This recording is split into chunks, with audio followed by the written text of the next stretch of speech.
안녕하세요. 공문 읽어주는 남자 100%입니다. 오늘은 선생님들께서 요청하신 자료는 아니고요. 이번 주에 굉장히 큰 이벤트가 있잖아요. 교육 전문직 1차 시험이 제가 알기로는 이제 토요일 날 진행이 되는데, 이 시험을 앞두고 선생님들께서 심숭생숭 하면서도 또 열심히 공부하고 계실 거란 말이죠. 그래서 경기도교육청에서 요즘 이슈가 되고 있는 용어들을 한번 선생님들과 살펴보면 좋겠다라는 생각이 들었어요. 근데 이게 정리된 개념은 아니고 돌고 있는 이야기들을 중심으로 해서 제 개인적인 생각이 들어가 있기 때문에 선생님들께서 그러한 이 피셜을 좀 고려해서 나름대로 선생님마다 나름대로 정리를 하시면 좋겠다라는 생각이 들었습니다. 우선적으로는 경기도교육청에서는 큰 로드맵으로서 임태희 교육관님 당선되고 가운데에 로켓 모양이 있고 거기에 이제 학교 교육과정이 있었잖아요. 그리고 양쪽에 보조 엔진이 있었는데 하나는 지역교육 협력이었고 또 다른 하나는 에듀테크 활용 교육이었습니다. 그래서 그러한 로드맵이 있었는데 이제 이 그림을 조금 변형을 해서 새로운 경기도교육청의 교육 지도를 이제 그리려고 하시는 것 같아요. 이게 이제 임태희 교육감님 인터뷰 부분에서도 나오고요. 예를 들면 얼마 전에 공유학교 관련해서 OBS TV에 나온 인터뷰에서는 공유학교가 제2섹터다 이런 얘기를 하고 있거든요. 그래서 제1섹터인 학교 교육을 뒷받침하는 아주 학교 밖의 중요한 교육활동 기관이다. 그리고 기획이다. 이렇게 말씀을 하셨었는데 그러한 것들을 기반으로 해서 현재 경기도교육청에서 크게 그려가고 있는 이 학교와 공유학교와 온라인 학교라는 세 개의 섹터의 개념에 대해서 한번 살펴보려고 합니다. 그래서 우선적으로는 제가 이 구글에 제미니 AI 플랫폼을 활용해서 이런 질문을 했어요. 경기도교육청 1섹터 학교, 2섹터 공유학교, 3섹터 온라인 학교란 무엇인가요? 이렇게 제가 한번 질문을 했고 그거에 대한 답변이 이렇게 쫙 나왔는데 그것과 현재 경기도교육청에서 이야기하고 있는 것들을 조금 비교해서 이야기해 보도록 하겠습니다. 그래서 제가 질문은 경기도교육청 1섹터 학교, 2섹터 공유학교, 3섹터 온라인 학교란 무엇인가요? 이렇게 AI에게 질문을 했습니다. 아시겠지만 이게 우리 로켓 버전에서는 이게 교육과정이 될 거예요. 그쵸? 그리고 2섹터 공유학교는 뭐가 되겠어요? 네. 지역교육 협력이 될 것 같아요. 그리고 마지막 3섹터 온라인 학교는 에듀테크 활용교육이라고 할 수 있는데 그것보다도 범위가 더 넓어진 것이 아닌가 이런 생각이 좀 들거든요. 그래서 기존에 있던 교육과정과 지역교육 협력과 에듀테크 활용교육이 이렇게 1섹터 학교, 2섹터 공유학교, 3섹터 온라인 학교 이렇게 구분이 되고 명시적으로 표현을 했다고 생각이 듭니다. 그래서 지금 구글의 제미니 AI 플랫폼에서는 이렇게 답변을 했습니다. 답변 제목이 이겁니다. 경기도교육청 1섹터 학교, 2섹터 공유학교, 3섹터 온라인 학교 비교 분석 이렇게 나와 있어요. 자, 개요를 보시면 경기도교육청은 교육시장의 다양성을 확보하고 물론 교육시장은 아닐 수도 있습니다. 저는 이 답변을 학생의 교육과정에 대한 다양성 그리고 학생의 학습 선택권에 대한 다양성 이렇게 표현하면 더 좋을 것 같다는 생각입니다. 다양성을 확보하고 교육 소외 계층에 대한 교육 기회를 확대하기 위해 이게 우리 이 기조 중에 균형과 관련되어 있죠. 1섹터 학교, 2섹터 공유학교, 3섹터 온라인 학교 등 다양한 유형의 학교를 운영하고 있습니다. 각 유형의 학교는 다음과 같은 특징을 가지고 있다. 이렇게 지금 답변을 하고 있어요. 아마 온라인성의 다양한 자료들을 취합해서 분석해가지고 자료를 만들었겠죠. 1섹터는 학교인데 여기에서는 이제 공립학교라고 얘기를 하고 있습니다. 이건 학교의 교육과정을 의미하는 거고, 우린 학교에서 국가 수준의 교육과정, 그리고 경기도 초중등 교육과정 총론, 그리고 학교마다의 학교 교육과정이 이제 기반이 되겠죠. 기반이.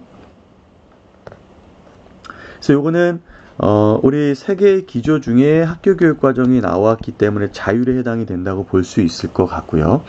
우리가 예전에 이 학교 평가와 관련된 부분에서 볼 때 이 학교 교육과정 안에 교육과정, 수업, 평가, 물론 이제 뭐 기록이 예전부터 있었지만, 그리고 여기 학교 평가가 있었던 게 기억이 나실 겁니다. 이거 학교에서 해야 되는 겁니다. 그리고 요 이용하는 가운데 자율장학이 있었고요. 요 바깥에 이제 기초학력 보장이 있었습니다. 그쵸?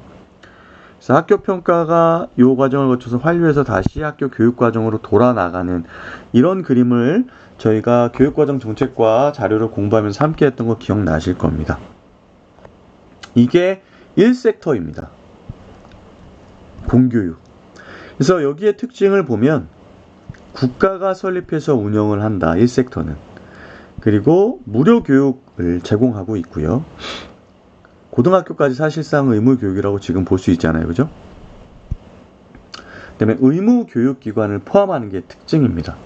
장점을 보면 모든 학생에게 평등한 교육 기회를 제공하고 안정적인 교육 환경, 그리고 경험이 있고 자격을 갖춘 교사를 배치한다는 게 장점입니다.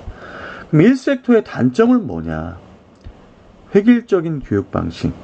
물론 우리가 경기도교육청이 지향하고 있는 것, 또 국가 수준에서 지향하고 있는 것이 학생 맞춤형 교육이긴 합니다. 이걸 토대로 해서 획일적인 것이 아니라 학생의 특성, 그리고 앞으로의 진로 로드맵을 고려해서 맞춤형 교육을 지원하려고 해요. 그래서 이 이음교육과정이라든가 자율시간이라든가 자유학기제라든가 고교학점제라든가 이러한 다양한 것들이 지금 공교육 안에서 시행되고 있는 겁니다. 자, 이렇게 획일적인 교육 방식을 하다 보니까 개인 맞춤형 교육이 어렵습니다. 그래서 이게 목표가 된 거예요. 또 교육의 혁신이 부족할 수 있다라는 단점을, 정말 AI 플랫폼이기 때문에 이런 얘기들을 할 수 있지 않나 싶어요. 근데 이게 사실이기도 하죠. 자, 그럼 2섹터로 넘어가 보도록 하겠습니다. 2섹터는 공유학교인데 이 공유학교에 해당하는 것들을 우리가 한번 정책적으로 짚어보면 늘봄학교가 있고요. 그리고 방과후학교가 있습니다.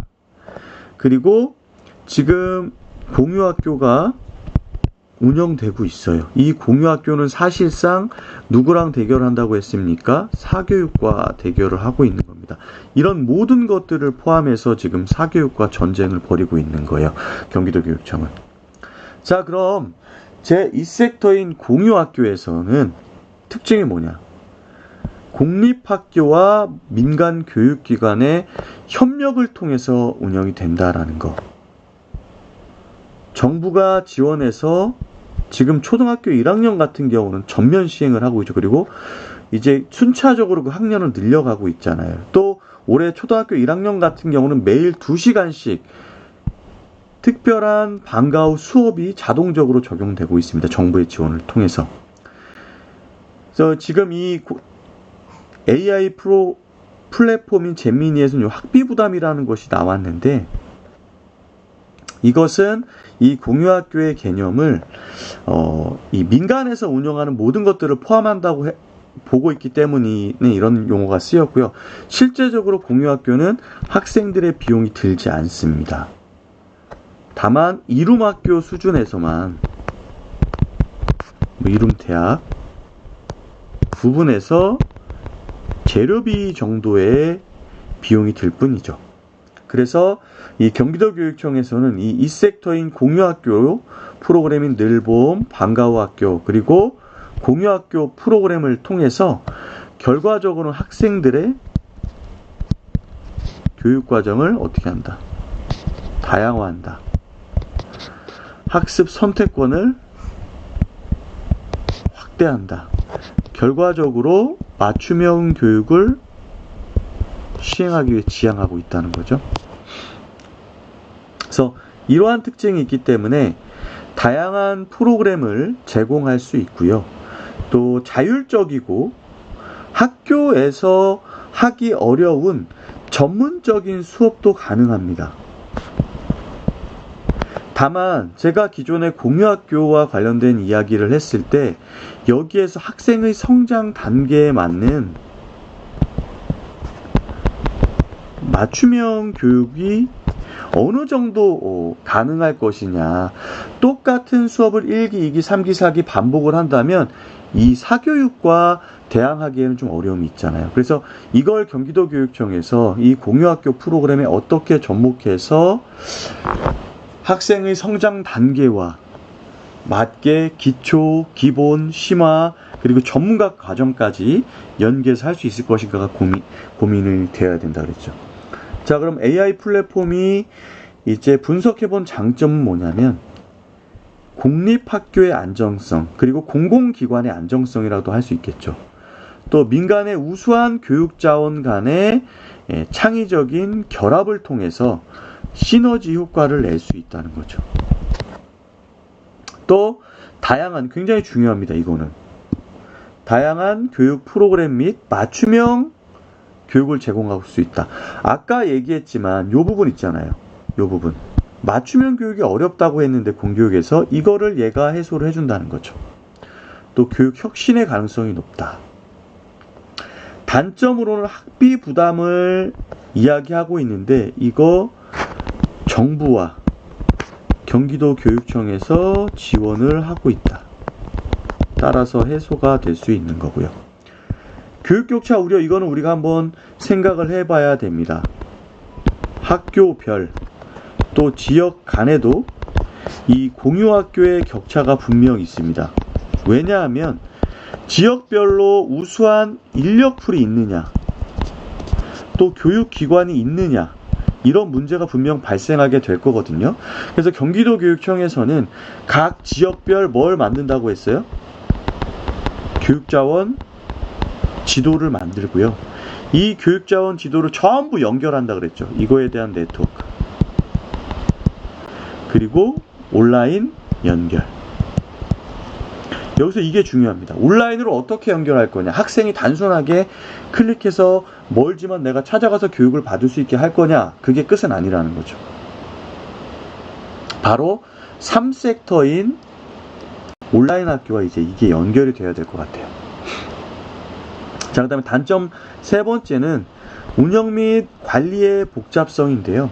이게 이 운영 및 관리의 복잡성이 있기 때문에 아까 얘기했던 교육자원 지도라는 온라인 플랫폼을 이제 만들게 되는 거죠. 용이하게 하기 위해서. 그래서 이 교육활동을 제공하는 기관과 교육의 수요자가 상시적으로 소통하고 신청하고 교육을 받을 수 있게끔 이렇게 표준화된 플랫폼을 토대로 해서 지역에 있는 교육자원을 학교교육과 연결을 하고요. 또 다른 지역에 있는 우수한 플랫폼들도 들여다보고 활용할 수 있게끔 운영을 하겠다는 거죠. 그래서 이 섹터가 이제 지금 개인 맞춤형 교육에 어려움이 있던 이 1섹터 학교를 지원을 하는 거죠. 자, 3섹터로 넘어가 보도록 하겠습니다. 3섹터는 사실 이제 온라인 학교인데 우리가 경기교육 주요 업무 계획 배울 때 함께 공부를 할 때 올해 9월에 그때는 가칭 경기 온라인 학교가 개교를 해서 뭘 지원합니까? 고교학점제 소인수 과목을 지원을 하고 학력이 어떻게 되는 거예요? 제일 중요한 거. 학력이 인정이 된다. 이 얘기가 나왔습니다. 학력이 인정이 된다. 자, 그리고 이 고교학점제뿐만 아니라 순차적으로는 중학교 자유학기, 그 다음에 초등학교의 자유시간까지도 이 온라인 학교의 교육 콘텐츠들을 이용할 수 있게끔 하겠다라고 있는 것들이 제시가 되어 있습니다. 그러면 이제 이 온라인 학교는 특징이 뭐냐면 인터넷을 통한 교육을 제공하기 때문에 시간과 장소에 제약 없이 학습이 가능합니다. 그러니까 경기도는 이 지금 공유학 1섹터와 2섹터와 3섹터를 합치면 말 그대로의 학습 공원을 완성하게 되는 거예요. 학교에서 배우고 학교 밖에서 배우고 또 내가 필요하다면 온라인상에서 시간과 장소에 제약 없이 배울 수 있기 때문입니다. 또 다양한 학습 콘텐츠가 있기 때문에 학생이 필요로 하는 것들을 선택적으로 학습을 할 수가 있으니까 개인 맞춤형 학습이 가능합니다. 또 이런 것들이 AI, 인공지능 플랫폼과 결합을 한다면 학생에 대한 진단, 그리고 맞춤형 콘텐츠까지 제공이 된다는 거죠. 그래서 장점으로는 시공간의 제약이 없고 다양한 학습 콘텐츠를 제공하고 개인 학습 맞춤이 가능하고 학습 비용까지도 절감이 가능하다라는 거죠. 단점은 자기주도 학습 능력이 필요하죠. 또 인터넷 환경 및 기기가 필요하고 사회적 교류 부족에 대한 부분을 채워줘야 될 것 같다라는 얘기가 나왔어요. 이거 굉장히 중요한 얘기입니다. 그렇다면 학교에서는 선생님이 이 학습의 디자이너, 학생 학습의 디자이너로서 코칭을 하는 역할을 할 필요가 있겠죠. 그래서 학습자의 주도성을 신장해야 될 것이고요.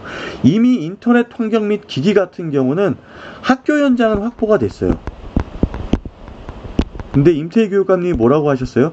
이제 앞으로는 5년간 기기를 무상으로 대여를 한다. 그러면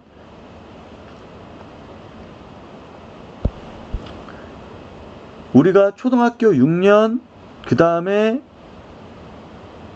중고등학교 6년 해서 12년인데 3학년 때 주면요 3, 4, 5, 6, 1학년 이렇게 중1까지 묻고요. 그 다음에 2, 3, 중2부터 고1, 2, 3까지 두 번만 이 기기를 주면 이 학생이 10년 동안 이 기기를 활용해서 학습을 할 수 있을 거다라고 말씀을 하시고 있기 때문에 이것도 문제가 되지 않을 것 같습니다. 그래서 이렇게 그 표로 재민이가 분석을 해놨고요. 그래서 마지막에 재밌는 게 이거예요. 선택을 할 수가 있다. 우리가 이 세 개의 섹터 학교를 아이들이 선택할 수 있다는 거예요. 자, 무료 교육을 원하고 안정적인 교육 환경을 선호하면 1섹터 학교에 집중하면 된다. 자, 다양한 교육 프로그램과 자기 진로에 맞는 전문적인 수업을 원한다면 2섹터 공유 학교를 활용하면 된다. 그리고 시간 및 장소 제약 없이 학습하고 싶고 개인 맞춤형 학습을 원하면 3섹터 온라인 학교에서 공부를 하면 된다. 이게 정말 대단하지 않습니까? 이렇게 정리를 했다는 게. 그래서 특히 이 온라인 학교 같은 경우에는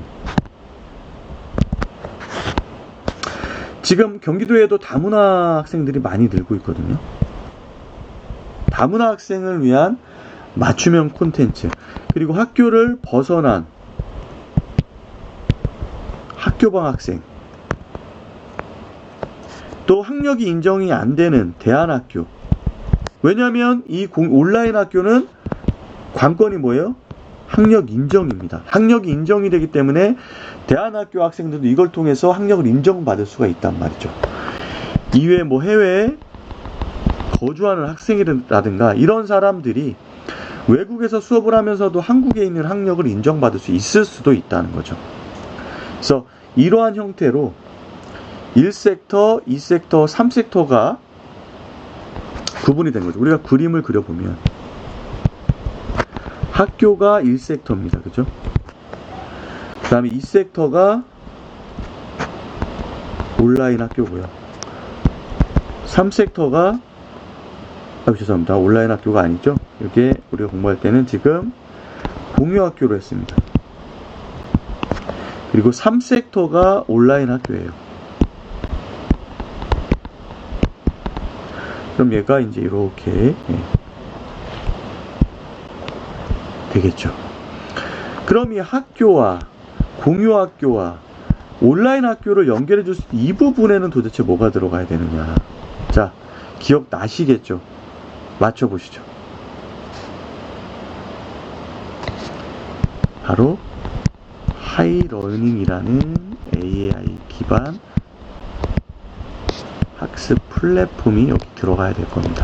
그래서 요걸 토대로 해서 공유 학교와 온라인 학교와 이 학교가 함께 아이들의 성장을 지원할 수 있을 거고요. 또 교육부에서 지금 지원하고 있는 AI 디지털 교과서 같은 경우도 학교, 공유 학교, 온라인 학교 모두에서 이제 활용을 할 수 있을 것이다. 그렇게 보면 여기가 자율, 그 다음에 이 온라인 학교에서 공유 학교가 이제 균형. 왜냐하면 여기가 늘봄 학교나 방과후 학교를 토대로 하고 있으니까. 그 다음에 온라인 학교가 미래라는 기조가 이렇게 또 완성이 되겠죠. 그래서 이제 선생님들께서는 앞으로 이거와 관련된 자료가 분명 장학자료로 나올 것 같아요. 그래서 1섹터인 학교, 2섹터인 공유학교, 3섹터인 온라인 학교가 학생 맞춤형 교육을 위해서 다양한 형태로 지원을 하게 될 것이다. 그래서 이게 지역 교육 협력. 아이고 죄송합니다. 오늘 자꾸 실수를 하네요. 이게 지역 교육 협력이죠. 이 공유 학교가. 그 다음에 미래 온라인 학교가 에듀테크 활용 교육. 그 다음 여기 학교가 학력 향상 교육과정. 이렇게 되는 거죠.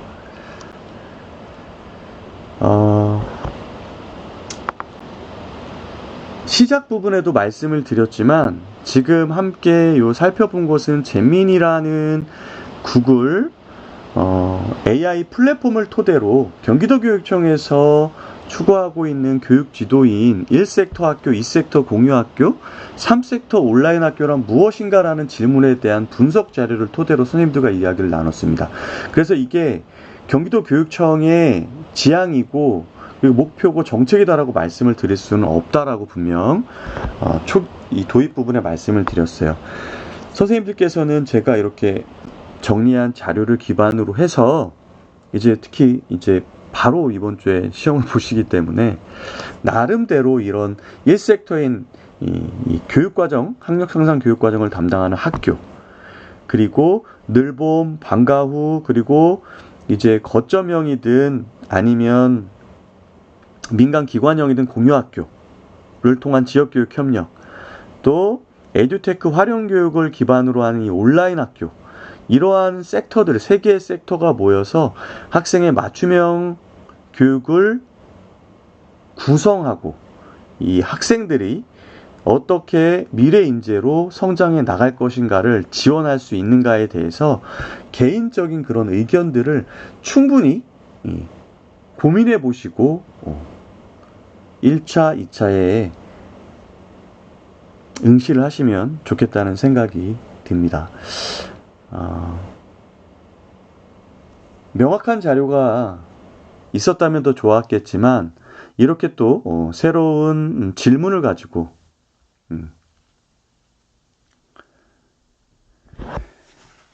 선생님들과 이야기를 하는 것이 분명 또 도움이 될 거라고 생각이 듭니다. 선생님께서도 이 질문과 관련해서 선생님들의 생각을 댓글로 많이 남겨주시면 좋을 것 같고요. 정말 제가 댓글에 요즘 좀 바빠서 답을 못하고 있지만 선생님들의 댓글을 볼 때마다 그만하려다가도 많은 힘과 응원이 돼서 이렇게 또 지속할 수 있다라는 생각이 듭니다. 얼마 남지 않은 이제 전문직은 얼마 남지 않았고 임용을 준비할 선생님께서는 한 반년 정도 남았는데요. 지치지 않고 꾸준히 공부하시고 또 학교 현장에서 아이들 위해서 이렇게 학교, 공유학교, 온라인 학교를 활용해서 이 경기 교육을 완성해가고 있는 현장의 선생님들께서는 이러한 다양한 정책들을 살펴보시고 또 교육에 적용할 수 있기를 또 희망해 봅니다. 오늘도 하루 열심히 보내신 선생님들 항상 응원하고요. 다음 시간에는 조금 더 시험 직전에 살펴봐야 되는 그런 암기해야 되는 매뉴얼이나 지침 등을 가지고 다시 찾아뵙도록 하겠습니다. 오늘 함께해 주셔서 감사하고요. 구독과 좋아요 그리고 응원의 댓글 부탁드리겠습니다. 감사합니다.